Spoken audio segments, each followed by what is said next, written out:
Unfortunately, we are here, and the deeper this story goes, the darker it gets. Because right now, when it comes to the death of Ashley Robinson, the 31-year-old influencer who flew across the world to celebrate the happiest chapter of her life, what we are looking at has stopped being a tragedy that quietly faded into a headline. This has turned into one of the most haunting, contradiction-filled, internationally watched death investigations. And you know what?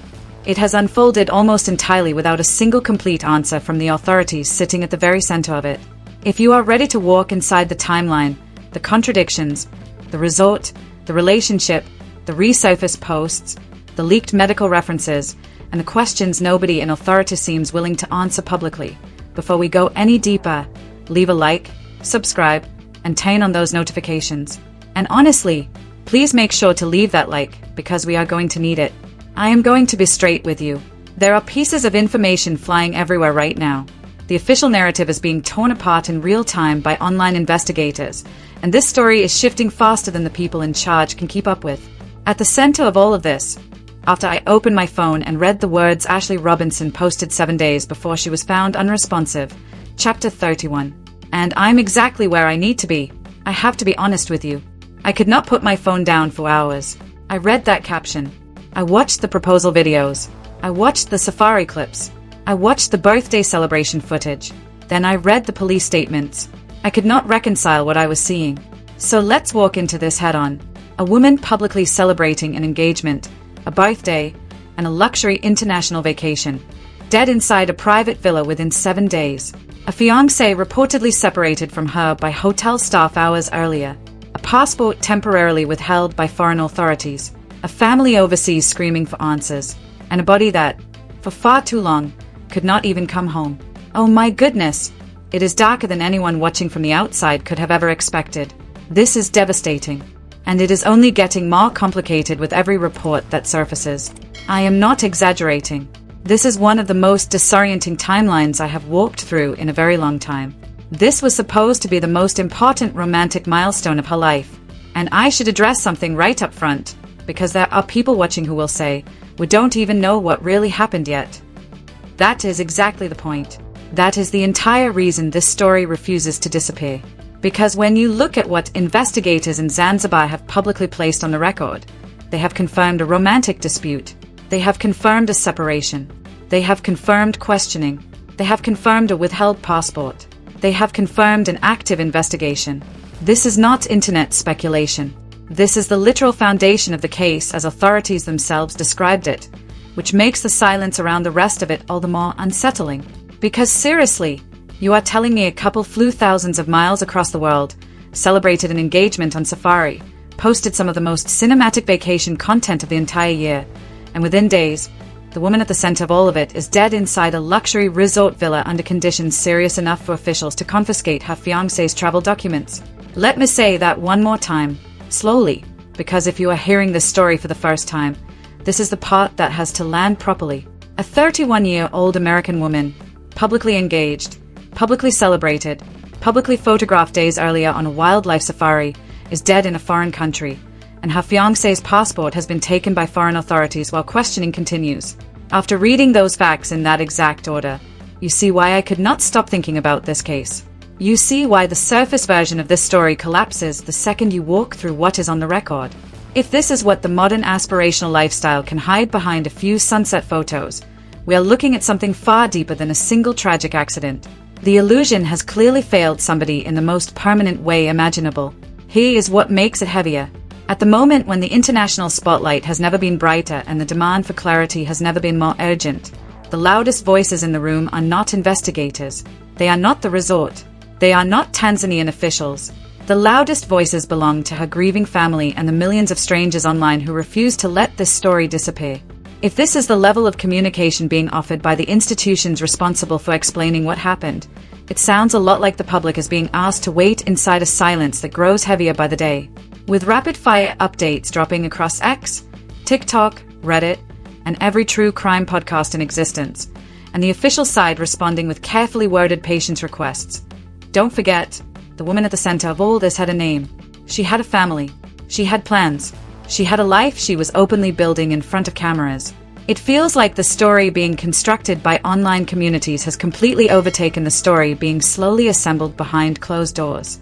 It almost feels like, while audiences demand modern transparency, the official channels are operating from a completely different era of investigative communication, 1 years behind the speed at which audiences now consume tragedy. Before you can understand why this case detonated across the internet the way it did, you have to understand who Ashley Robinson was in the moments before her name was attached to a death investigation. Long before police were called, before reporters reached her family, before strangers across the world started dissecting her captions, Ashley was a 31-year-old woman who had built a recognizable digital identity centered around travel, romance, beauty, softness, and emotional reinvention. Online, she was known as Ashley Jana to a substantial audience that followed her through the highlight reels of her life. Vacations, self-care moments, relationship updates, beauty content, aspirational lifestyle imagery. Her brand was never just about photos. It was about narrative. It was about emotional transformation. Her content fit neatly into what online communities call the soft life aesthetic, a philosophy built around peace, slowness, comfort, emotional security, and walking away from environments that drain you. To her audience, she appeared to be a woman who had reached a turning point and was finally building the life she wanted on her own terms. In the weeks leading up to her death, nothing in her public content suggested any of that was unraveling. Friends and family who knew her closely later described her using the same handful of words: optimistic, hopeful, excited, future-focused.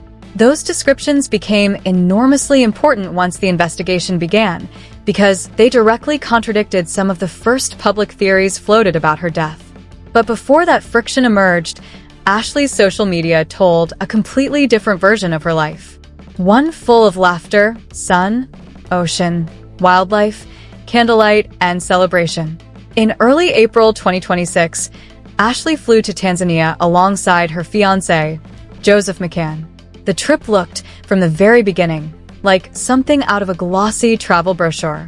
Part safari adventure, part tropical island getaway. The itinerary stacked together some of the most iconic luxury experiences East Africa has to offer, eventually landing the couple in Zanzibar, the semi-autonomous island region that has become one of the most popular international tourism destinations on the African continent. For people who only encountered Ashley's name after her death, the proposal footage became the emotional centerpiece of the entire story. In videos that spread across platforms after the news broke, she appeared genuinely overwhelmed with joy as Joseph proposed during a safari excursion. The visuals were cinematic in a way that almost felt unreal. Wide open savanna, animals roaming in the distance, golden afternoon light. The exact kind of moment influencer culture has spent a decade teaching audiences to dream about. To anyone watching the relationship from the outside, everything appeared aligned. Stability, excitement, forward momentum. She was stepping into a new chapter of her life. She had just turned 31. She was newly engaged. She was traveling internationally with the person she planned to marry. Her social media radiated joy. That contrast between what the world was watching and what eventually happened became one of the most disturbing emotional layers of the entire case. Because within days of those celebratory posts, authorities in Zanzibar were quietly opening an investigation into her death. Joseph McCann, the man now positioned at the very center of that investigation alongside Ashley, was not a stranger to the public eye. He had built a presence in the cryptocurrency investment world, with a reputation tied to blockchain ventures, financial commentary, and the now volatile crypto economy. He founded a crypto investment firm referred to in reports as asymmetric and had spoken publicly about market collapses, financial turbulence, and the harsher realities of operating inside the crypto sector. Across the years leading up to 2026, the cryptocurrency industry itself had become a graveyard of reputations. Massive swings, public scandals, bankruptcies, vanishing billions. A long list of once celebrated figures whose names became attached to financial disaster. Reports surrounding McCann and his firm reference significant losses linked to investment operations during those punishing market conditions. That detail is not something we share to imply wrongdoing. It is something we share because it added a new layer of public scrutiny the moment Ashley's death entered international news cycles. Online audiences, who never need much of an excuse to start digging, immediately began pulling threads in every direction. Finances, prior statements, travel patterns, social interactions, public posts. Everything became material. But underneath all of that noise, the central reality stayed unchanged. A woman who had appeared healthy, happy, and emotionally airborne days earlier was now dead inside a foreign country under conditions local authorities deemed serious enough to investigate. And the most consequential events in this entire story appear to have unfolded inside one specific location, a luxury resort tucked along the coast of the island of Zanzibar.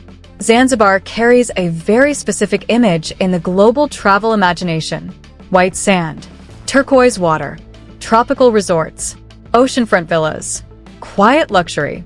Tourists fly from every corner of the planet to experience that atmosphere. To most visitors, it represents escape from ordinary life. It represents privacy. It represents distance. But privacy and distance change meaning the moment something goes terribly wrong. To investigators, every detail of the geography becomes relevant. Resort layout, distance between buildings, time between movements, camera coverage, pathways, staff schedules, guest activity. In this case, several of those details became central almost immediately. According to multiple reports, Ashley and Joseph McCann checked into Zuri Zanzibar, a luxury resort known for private villa accommodations and high-end amenities.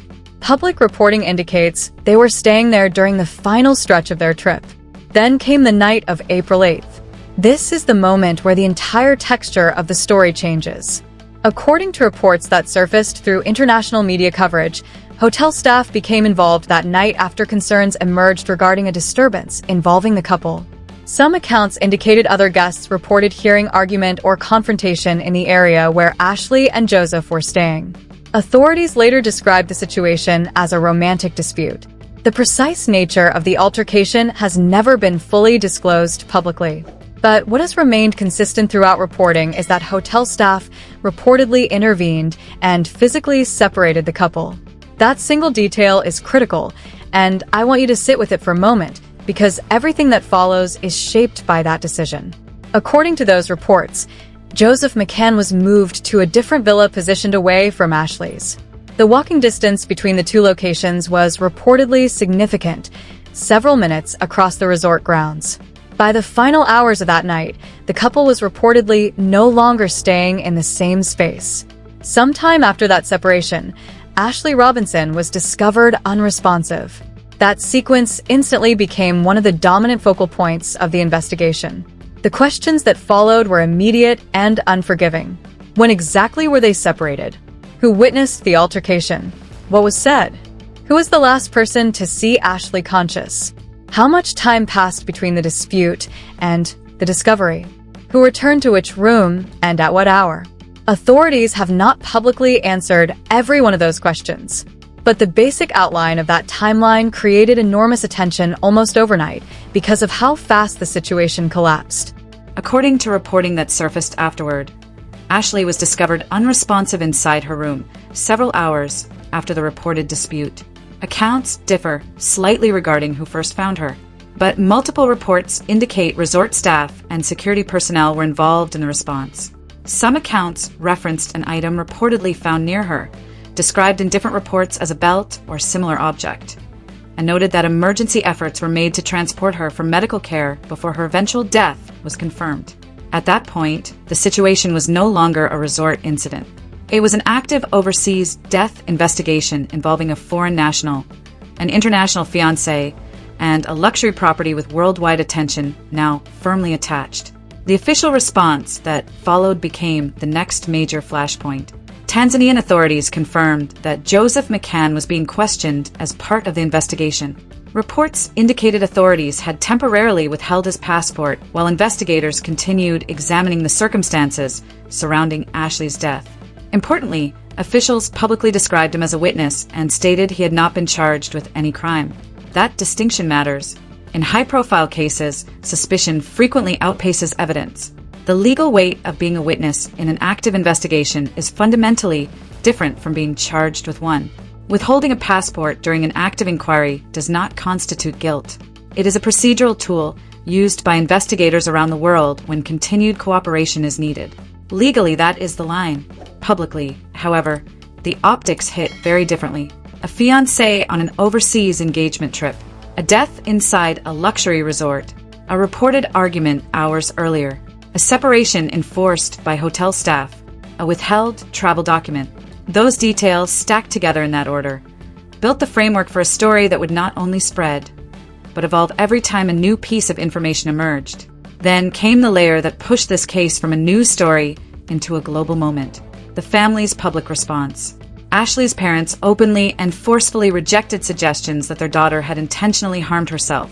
They described her as hopeful, future-focused, energized, planning a wedding, planning a life, building a brand, building a business, building a future. They emphasized repeatedly that she had displayed none of the warning signs that would precede such a decision. For viewers watching the case develop in real time, those family statements carried enormous emotional weight because they directly contradicted some of the earliest public theories. That contradiction is precisely what cracked the story open in front of an international audience. And this is exactly where the story stops being a single investigation and starts becoming a mirror the entire internet is holding up to itself. Because behind the timeline, behind the resort, behind the passport, behind the medical references, there's something larger that audiences keep colliding with whether they fully name it or not. The unsettling truth that a curated life can collapse into a forensic file in less than a week. That a smile in a sunset photo is not always proof of safety. That distance, glamour, and luxury can turn into the most isolating combination on Earth the moment something goes wrong. Ashley Robinson did not just die in another country. She died inside a fantasy the modern internet had been trained to believe in. That is part of why this case has burrowed so deeply into the public consciousness. It is not only the loss. It is the way the loss exposed the architecture of an entire lifestyle category that millions of people have been quietly building their own dreams around. Her family's grief unfolded under conditions most families never experience. Even after her death, Ashley's body reportedly remained inside Tanzania while official procedures continued. Her relatives publicly spoke about the painful process of trying to bring her home, navigating international systems, foreign bureaucratic procedures, legal frameworks unfamiliar to them, time zones, communication barriers, all of it processed at once, while privately grieving a loss most people could not imagine. As media attention intensified, Ashley's father openly sought help from United States officials, pushing for transparency about the ongoing investigation and the eventual autopsy findings.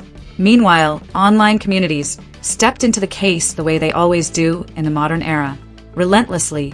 In earlier decades, an investigation like this would have developed quietly through police channels and traditional newsroom reporting.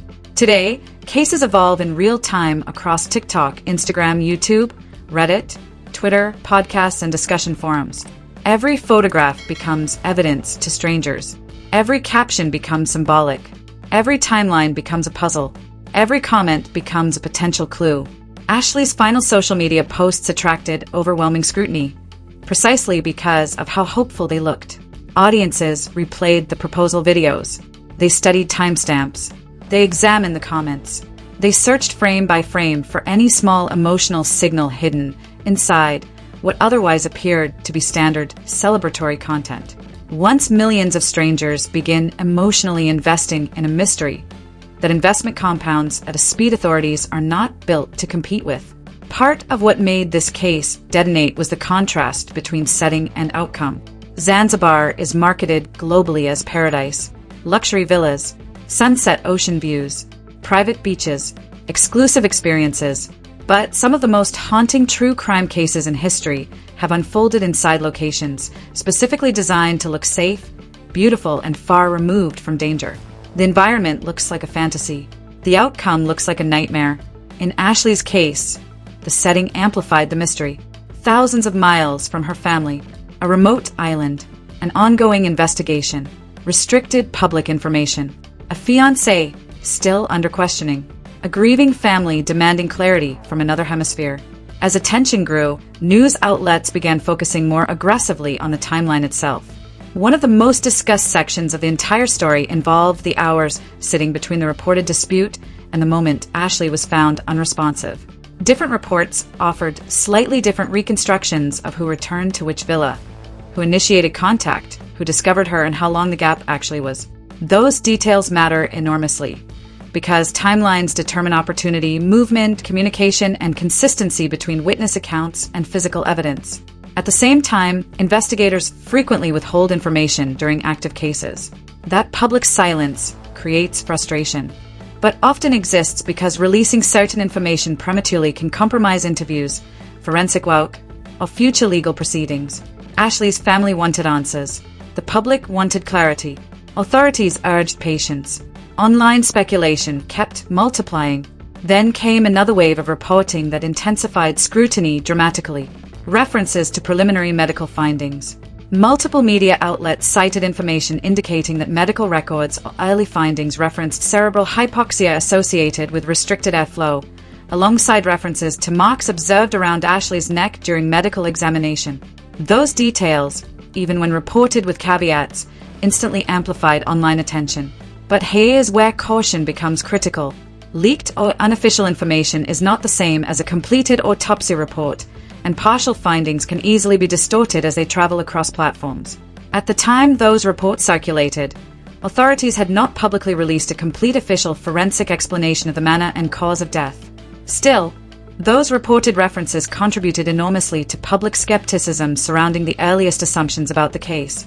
Once uncertainty enters a high-profile death investigation, every unanswered question grows. How does someone go from celebrating an engagement in paradise to becoming the center of an international death investigation within the span of a single week? That question sits at the very heart of this case. We are about to walk through the deeper layers, the resurfaced posts, the cultural friction, the timeline gaps, the surveillance questions, the alleged warnings, the resort's role. If you have been following this case and want detailed, fact-grounded breakdowns without sensationalism, make sure you like this video, subscribe to the channel, and turn on notifications so you do not miss the next chapter.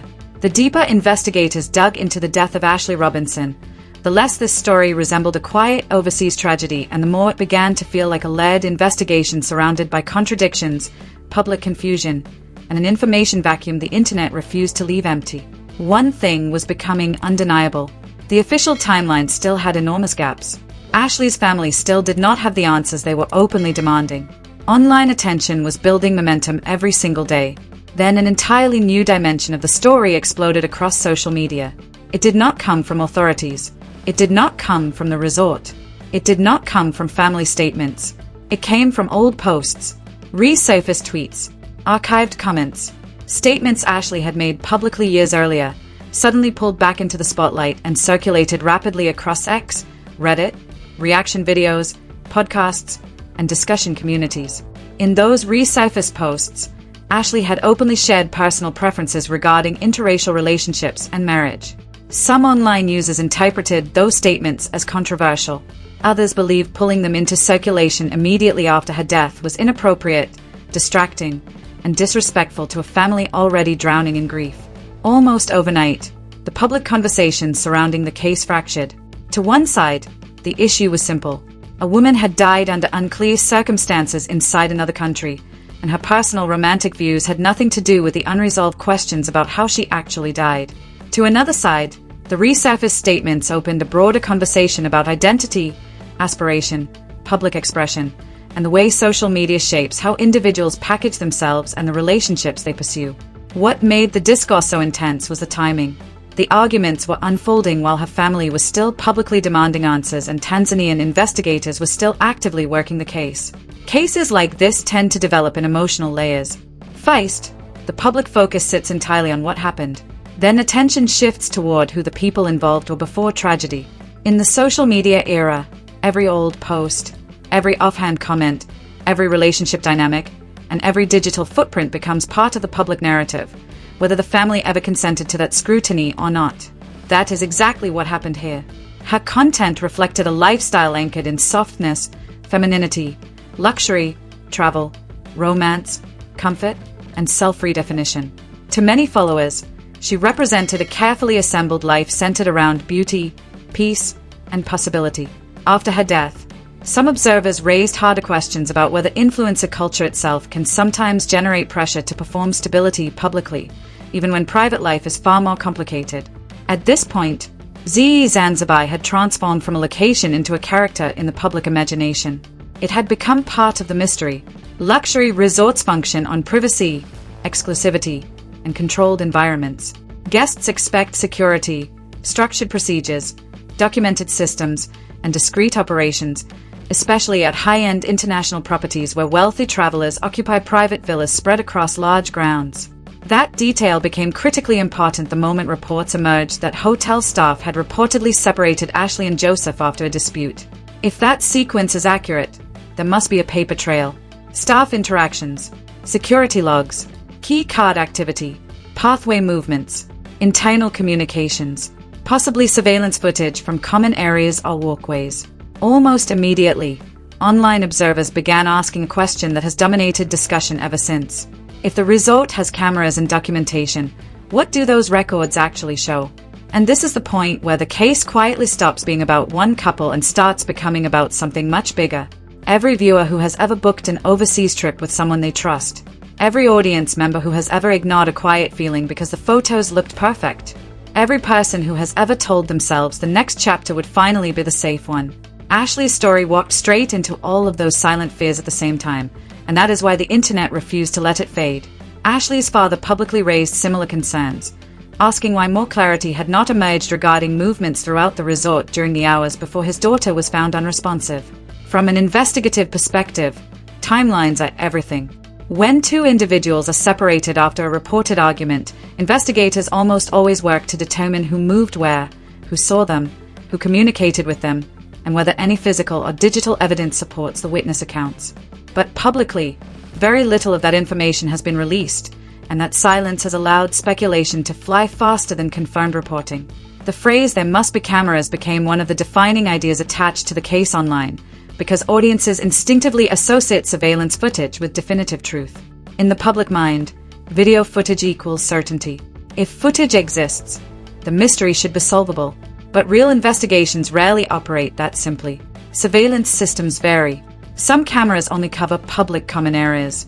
Some systems automatically overwrite themselves on short cycles. Some equipment malfunctions. Some areas remain entirely uncovered by design, especially around private villas where privacy is part of the value proposition. Even when footage exists, investigators generally do not release it during active cases. Still, the implication that visual evidence might exist somewhere added another emotional layer to an already intense atmosphere. If surveillance documented anything related to movement that night, investigators likely understand the timeline far better than the public does. And if investigators know more than the public is being told, audiences inevitably begin asking why so little has actually been released. That frustration only grew as Ashley's family continued waiting for the return of her body and the release of official findings. One phrase started appearing repeatedly across discussions: the unidentified mark.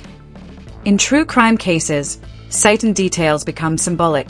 A timestamp, a text message, a missing object, an unexplained injury. Something small that audiences emotionally latch onto because they believe it represents the actual key to the mystery. Online communities fixated on reported references to marks around Ashley's neck, because they viewed those details as evidence that authorities had not publicly addressed every important question. The issue evolved beyond a single medical phrase. It became about the broader perception that critical information was being held back.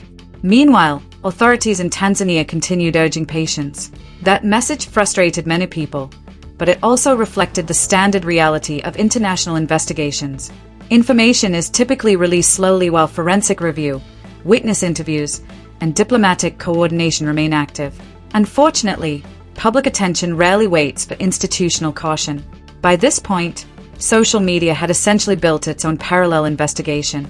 Thousands of users analyzed the timeline frame by frame.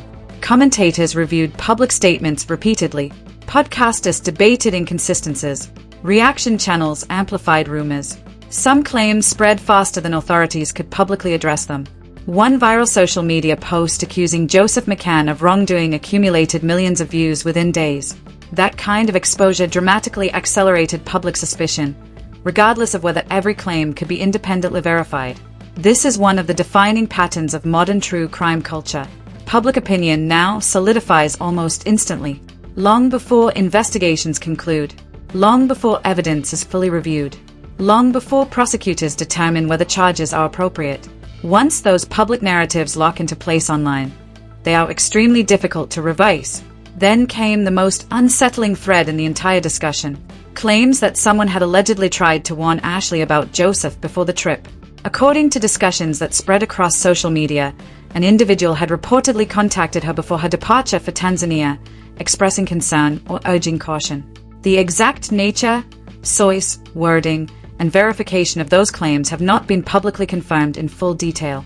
In high-profile cases, rumors evolve rapidly into accepted facts online, even when evidence remains incomplete.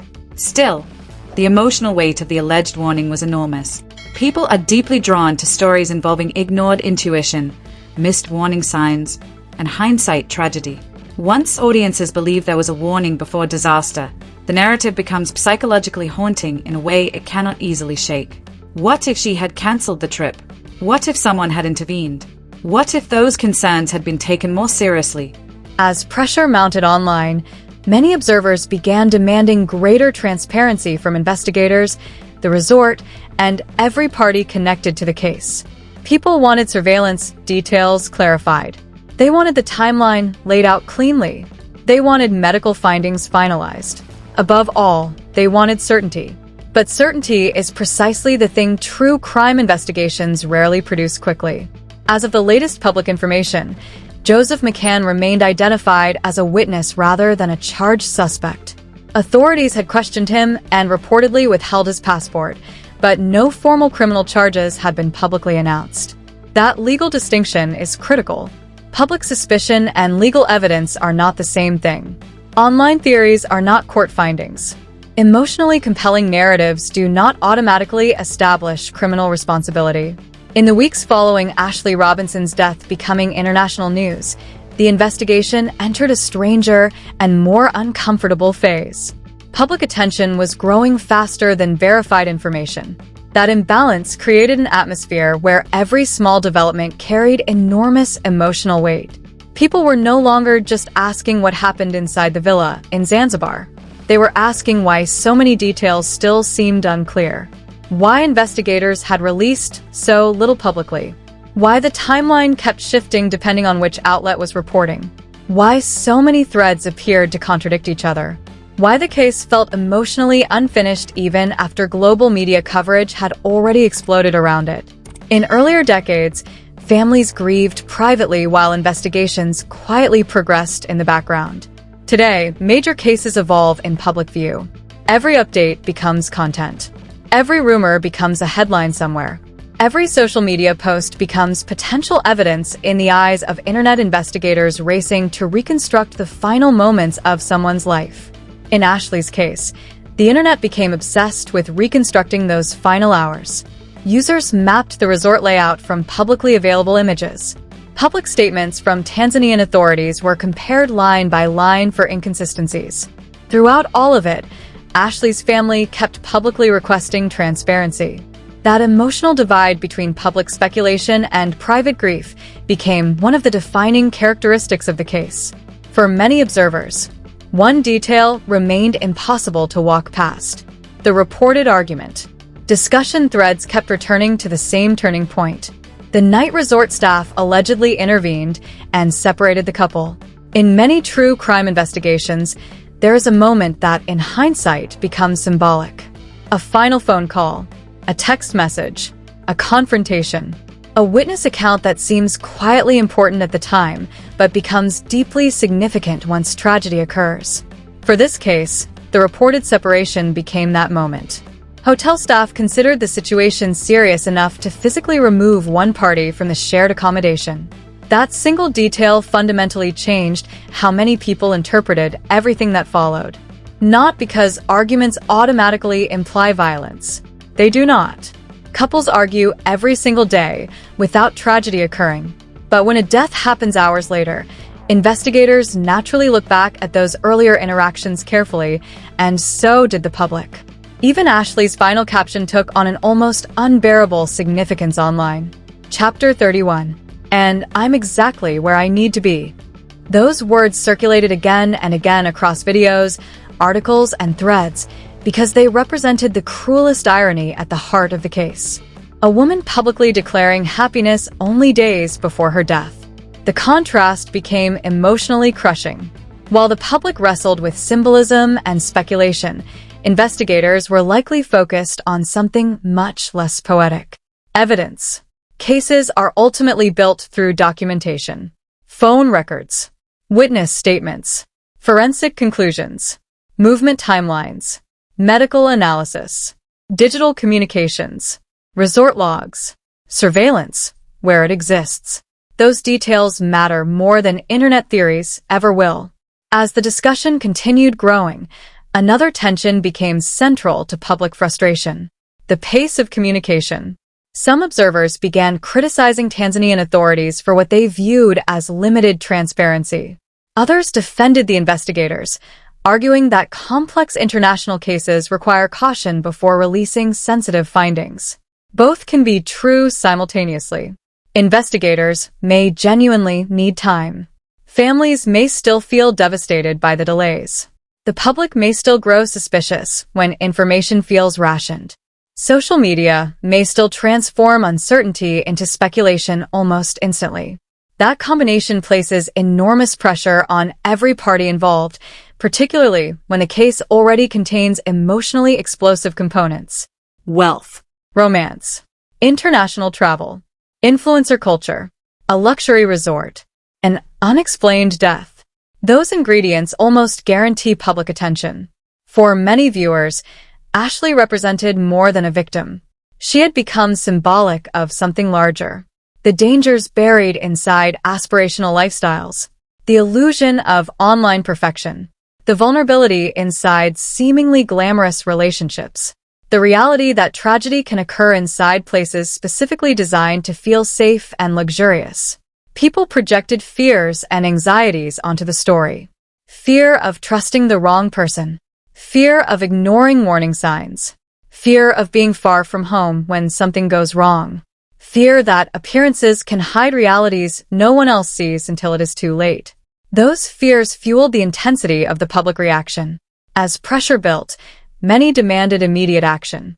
Some wanted charges filed. Others warned that rushing toward conclusions without complete evidence could compromise justice entirely. Legally, investigators operate under standards far stricter than public emotion. Suspicion is not proof. Outrage is not evidence.